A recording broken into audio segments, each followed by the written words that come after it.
The SEALs were trapped, cut off in hostile territory, surrounded by fire they could not outrun. Command declared the rescue impossible. No aircraft could survive the canyon's deadly gauntlet. Yet one pilot answered the call. Against every warning, against every doubt, she pushed her A-10 lower than anyone had ever dared, determined to reach them, before time ran out. Before we dive into this incredible story of courage and survival, I'd love to know where you're joining from today. Are you watching from a small town, a big city, or perhaps a place with its own stories of service and sacrifice? Share your location in the comments. It helps connect us all as we honor those who dared the impossible. Gunfire cracked across the ridge, echoing like thunder in the narrowing canyon. The night pressed down heavy, moonlight cutting slivers through clouds, illuminating rock faces pocked by explosions. The SEAL team hugged the earth, their silhouettes shifting from boulder to boulder, every movement measured, every breath controlled. They were outnumbered, pinned flat against rugged terrain that gave no mercy and no cover.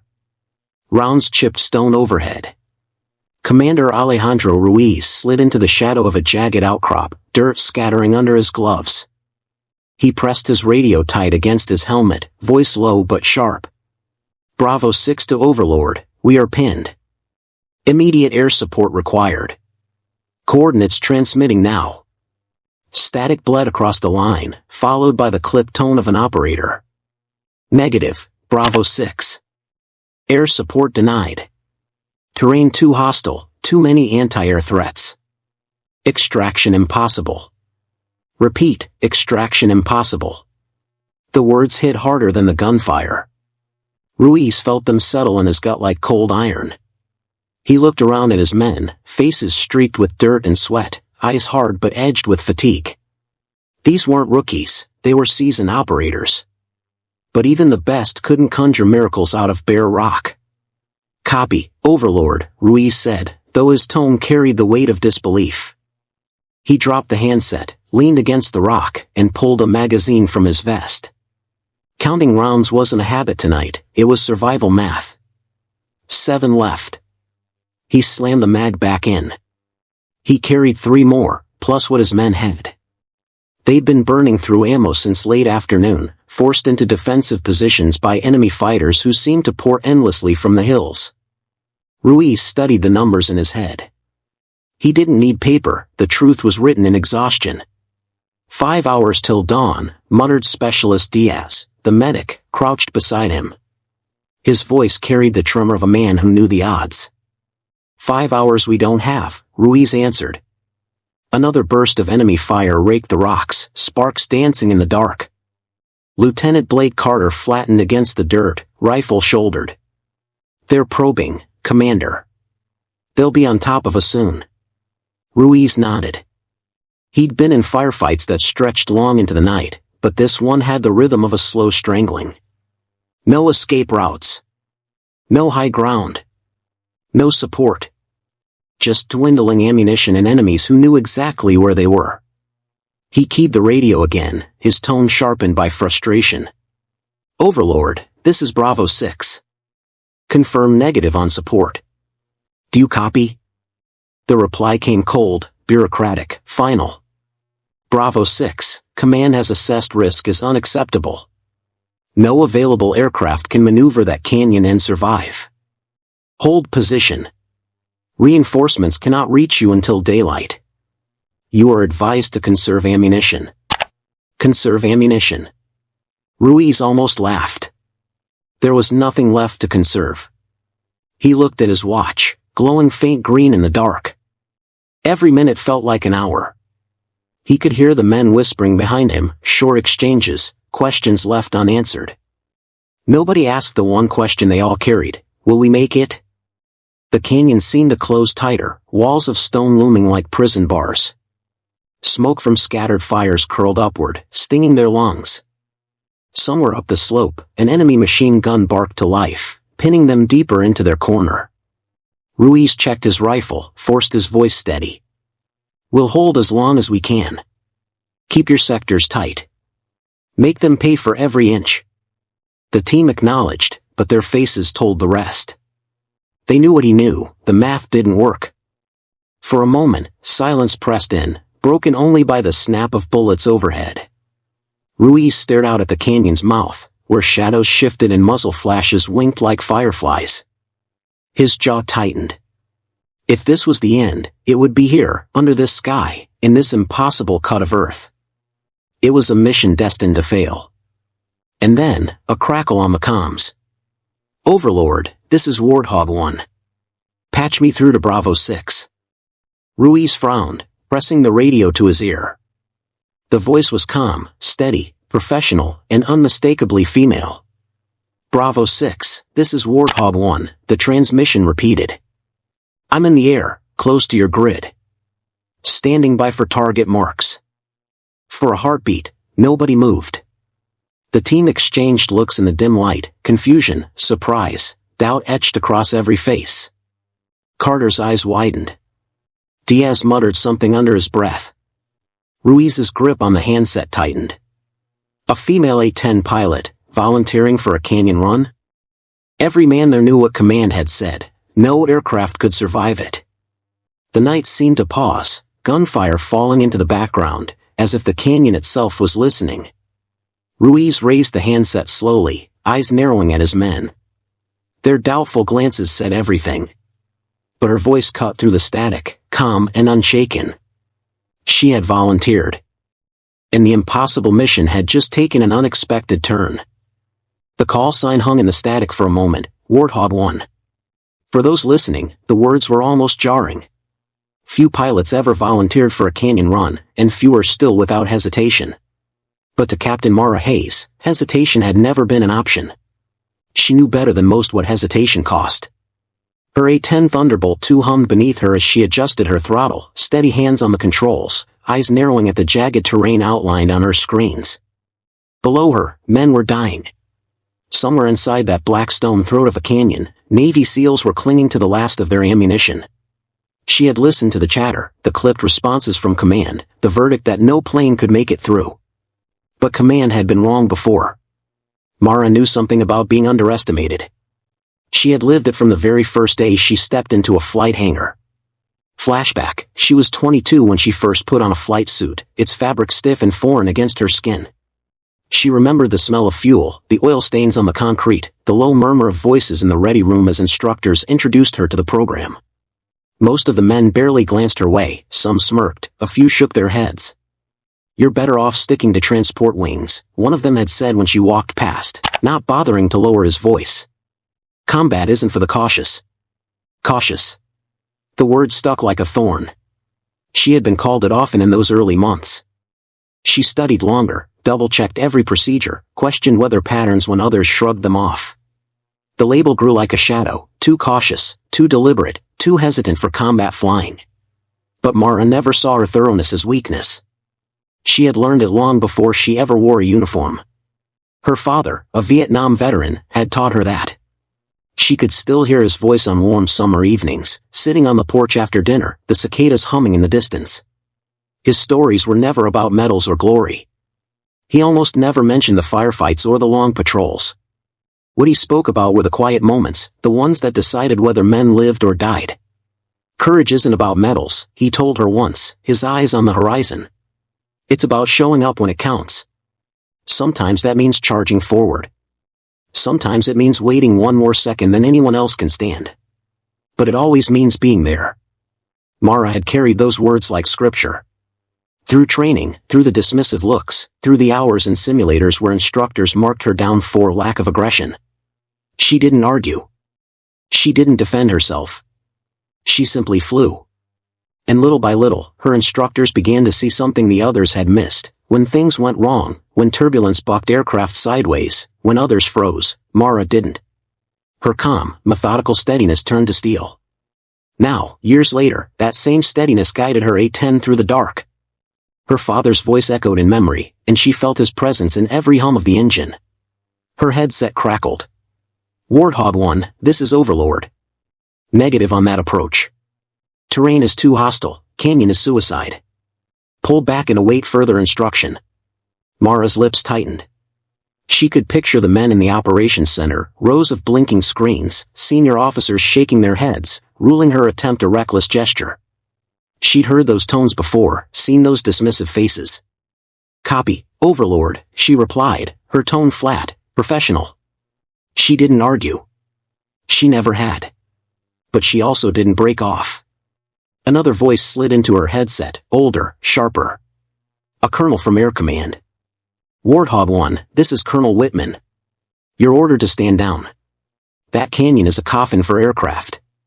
I won't authorize suicide flights." Suicide. Reckless. Too cautious. Too bold. The words changed, but the weight was always the same. They didn't believe in her. They never had. Mara checked her instruments, her fingers moving over switches with precision. Outside, the night stretched like a wall of shadow. Her heart beat steady, in rhythm with the thrum of her engines. She thought of her father again, the way he had never let doubt poison his convictions, the way he had reminded her, again and again, that courage had nothing to do with what people said. Her mind flicked back to the seals below, dug into the canyon floor, waiting for rescue that wasn't coming. Waiting for someone who would show up. She inhaled slowly, feeling the oxygen mask press against her face. The cockpit lights glowed faint green, instruments painting the dark with their mechanical constellations. In the silence of her mind, she replayed the voices, too cautious, too reckless, too impossible. Always too something. Mara leaned slightly forward, eyes on the horizon where black mountains cut jagged lines against the sky. Her whisper was steady, almost soft, but firm enough to carry through the static. "They said I can't." Her hand gripped the throttle tighter. "Watch me." The canyon air had grown quiet for a moment, save for the stutter of enemy rifles echoing across stone. The sudden transmission still lingered in the SEALs' headsets, cutting through fatigue and fear like a sharp edge. "Warthog 1, standing by for target marks." Commander Alejandro Ruiz pressed the radio against his helmet, jaw tightening. His men glanced at him, expectant, searching for some measure of certainty. He gave them none. Instead, he muttered under his breath, words meant more for himself than anyone else. "A rookie move. Specialist Diaz heard him anyway." "Sir?" Ruiz shook his head. "Flying that low in a canyon? It's suicide. Whoever she is, she won't make it." The medic didn't argue. He knew better than to question his commander in front of the others. But the truth lay heavy in the air. If command had already denied air support, and this pilot was ignoring those orders, she was either reckless or desperate. Lieutenant Blake Carter adjusted the scope on his rifle, peering into the gloom beyond the rocks. He'd been listening closely to the voice, replaying it in his head. Calm. Measured. Almost unnervingly steady. "She doesn't sound green," he said quietly. "She sounds steady. Too steady." Ruiz glanced at him sharply, but Carter held his gaze. "With respect, sir, I've heard rookies on the net before. They shake. Their voices crack. Hers didn't." The team fell silent. The gunfire eased again, as if the enemy, too, was regrouping. Dust drifted in faint currents, illuminated by stray moonlight. Ruiz exhaled slowly, his breath white in the cold air. "She won't get far," he said at last. "Not in this terrain." But beneath his words lay something he didn't voice. If she didn't, then neither would they.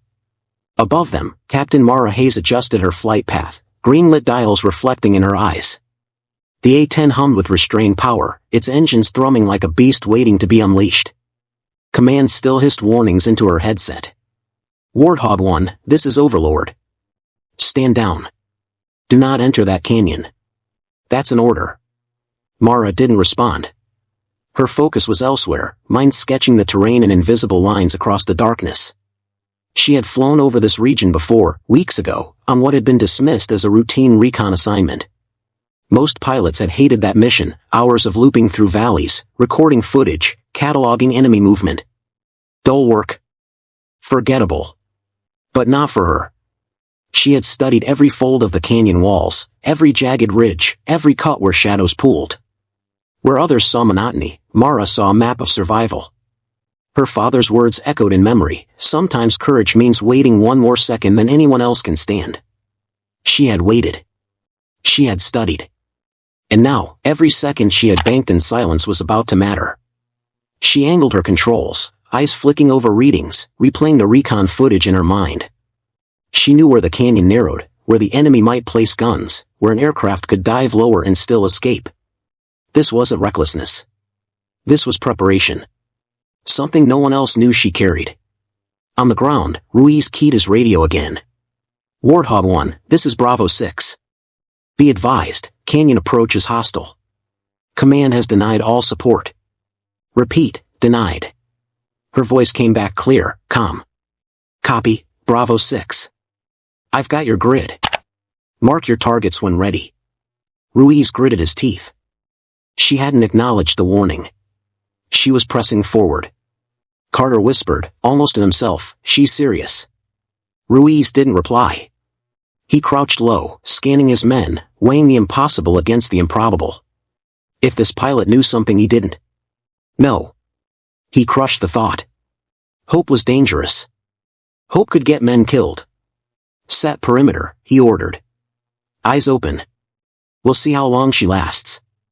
Inside her cockpit, Mara flicked switches, the aircraft responding with obedient hums. Her breathing was even, her hands sure. But beneath the steadiness was a pulse of anticipation she couldn't quite suppress. The canyon ahead was black as a void, mountains rising like jagged sentinels, daring her to enter. She whispered under her breath, too soft for anyone else to hear, you've been here before. The memory of her recon flight unfolded like a mental map. Every bend. Every ridge. Every escape vector. It was knowledge she hadn't shared, knowledge nobody expected her to use. At the operations center miles away, rows of screens glowed under fluorescent lights. Controllers spoke into headsets, their voices clipped and anxious. A radar operator tracked her signal, frowning as her A-10 adjusted course toward the forbidden canyon. She's really going in, one of them muttered. Colonel Whitman loomed behind the operators, arms crossed, face drawn into a mask of disapproval. She won't last 60 seconds. Mark my words. The radar operator hesitated, his eyes narrowing as another trace began to appear on his screen. He tapped the glass, then recalibrated the scope. Sir, he began, uncertain. Whitman didn't look down. What is it? The operator adjusted the feed again. His voice dropped lower, uneasy. Unknown signals. Bearing east of Warthog 1's position. Fast moving. They're on her flank. Heads turned toward him. The room seemed to still. She's not alone up there, the operator said.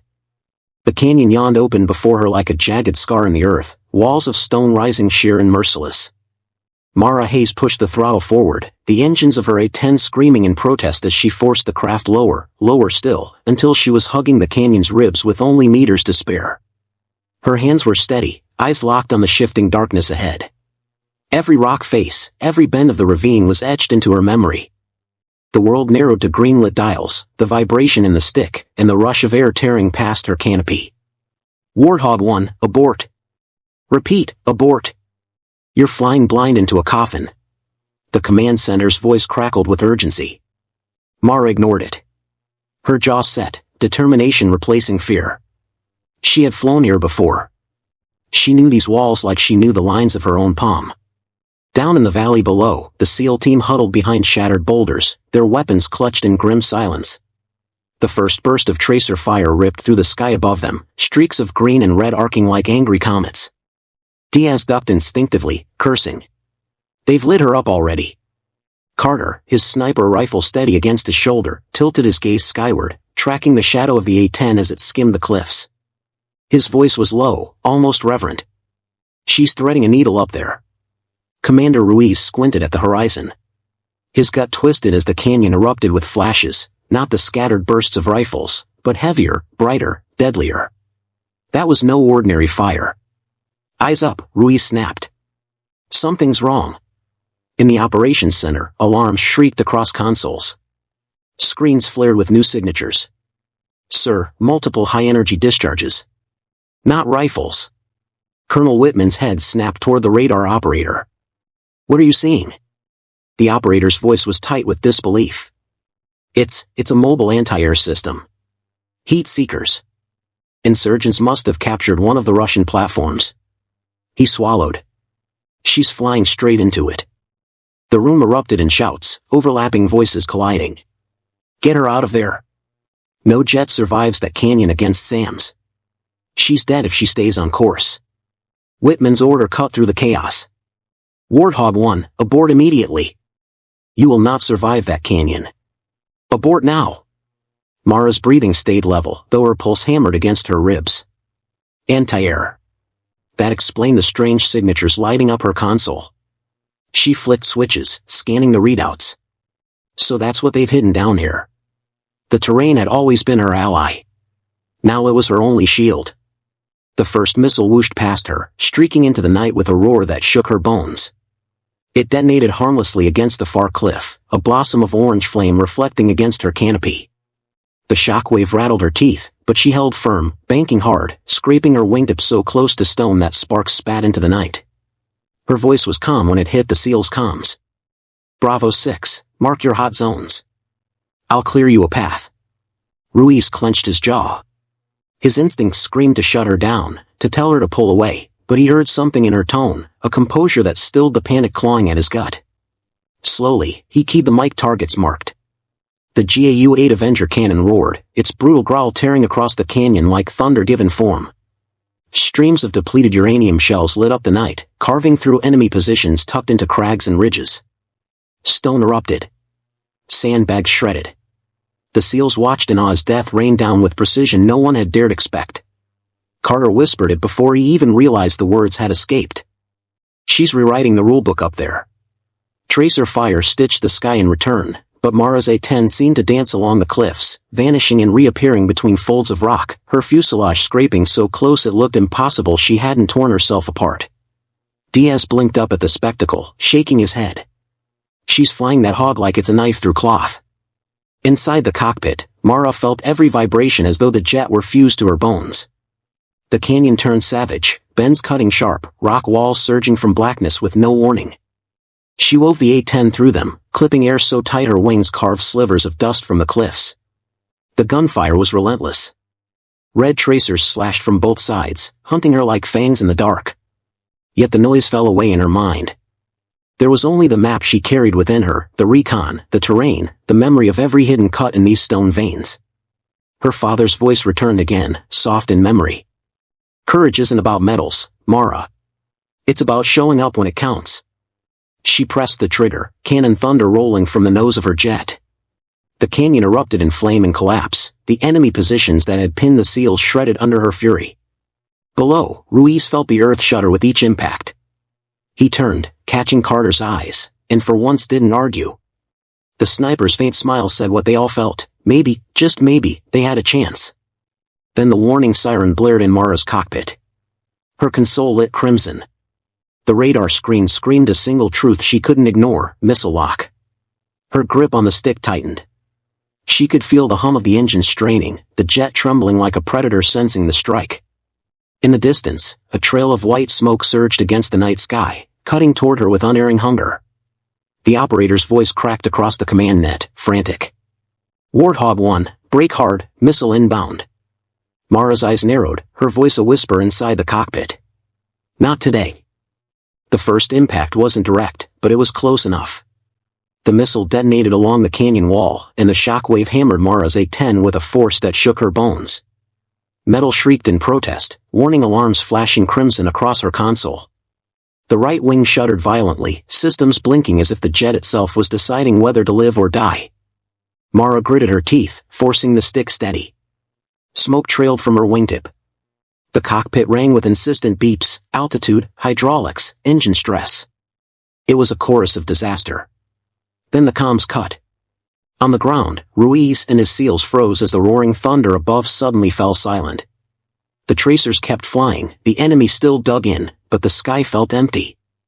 The A-10 had been their shield, their hammer, their chance, and now, it was gone. Diaz's voice cracked. She's hit, she's down. Ruiz's jaw tightened. His chest burned as the truth pressed in on him. The mission had always been impossible. He had known it. He had told himself the only question was how long his men could last before the canyon claimed them. The pilot's defiance had bought them time, nothing more. He forced the radio close, voice harsh and raw. Bravo team, eyes forward. We finish this alone. Get ready to move. The silence from the net was suffocating. No one argued. No one dared. Inside the cockpit, Mara fought the panic clawing at the edge of her mind. Warning lights pulsed red across the board. Oxygen levels dipped. Hydraulic pressure fell. For a heartbeat, the temptation whispered, eject. Punch out. Save yourself. But she pushed it away. Her father's voice, ghost-like, cut through the chaos. Courage isn't medals, Mara. It's showing up when it counts. She flipped a switch, silencing the blaring alarms, narrowing her world to stick and throttle. She wasn't finished yet. Not today. The SEALs crouched behind shattered stone, tracer fire ripping the sky. Ruiz was about to give the signal, one last desperate push toward the distant ridgeline, when the comms cracked back to life. Bravo 6, the voice was strained but steady, clear through static. Not today. Carter's head snapped up, a grin breaking across his dirt-streaked face. She's alive. The canyon trembled again as the A-10 reappeared, engines howling, smoke trailing from its wing but fury still intact. It barreled overhead like a wounded beast refusing to yield. Diaz shouted over the roar, half disbelief, half awe. How the hell is she still flying? Ruiz didn't answer. He only stared skyward, his heart thundering. In her cockpit, Mara's hands moved with surgical precision. The terrain map she had memorized long ago unspooled in her mind, every ridge, every fold, every hidden cut in the canyon. She knew where the cliffs pinched, where the air currents bent, where the enemy wouldn't expect a machine to dare. She angled her A-10 toward a turn so sharp most pilots would never attempt it. Her breath slowed. Her body braced. Here we go, she whispered. She flipped the aircraft inverted, rolling it belly up, the world spinning as canyon walls rushed past. The jet screamed in protest, metal shrieking as her wingtip scraped sparks from raw stone. The maneuver should have torn her apart. Instead, it dropped her beneath the line of enemy fire, low enough to skim the riverbed like a hawk dipping its wing. Her HUD lit with fresh targets, thermal signatures of the stolen anti-air battery hidden in the rocks. She squeezed the trigger. The GAU-8 barked, a deep, savage roar that filled the canyon with rolling thunder. Shells raked across the enemy emplacement, shredding the launch system in a blossom of fire. Shards of metal spun skyward, flames clawing at the night. The mobile battery exploded, its death throes echoing for miles. On the ground, the SEALs stared in disbelief. She inverted through the canyon, Diaz stammered, his voice caught between fear and awe. Carter lowered his scope, eyes wide, a slow grin creeping across his face. She knew the terrain. She planned that. Even Ruiz couldn't deny the sight. He had flown with many, trusted few, doubted most. But what he'd just witnessed wasn't luck. It was mastery born of obsession, of memory, of something no training program could instill. For the first time that night, he allowed himself to feel it, hope. The canyon was chaos now. Enemy fighters scrambled from cover, rifles flashing, panic written in their movements. But with the anti-air gone, their dominance had shattered. The SEALs seized the moment. Go, go, go! Ruiz bellowed. They sprinted from cover, boots pounding the earth, weaving through fire as Mara's jet carved a shield of steel above them. Her cannon thundered, tearing trenches of dust between the SEALs and their pursuers, driving the enemy back with merciless precision. Tracer fire crisscrossed the night, but the A-10's fury dominated the sky. Each burst cleared a path wider, each strike closer to salvation. The low thrum of rotors built in the distance, rising like a heartbeat. The extraction bird crested the ridge, its lights strobing against the night. There! Diaz cried, pointing. The team surged forward, lungs burning, muscles screaming, but they didn't stop. They couldn't. Above them, Mara strafed another ridge, scattering fire from enemy gunners who had dared set sights on the helo. The SEALs reached the landing zone just as the helicopter descended, its wash whipping dust and grit into their eyes.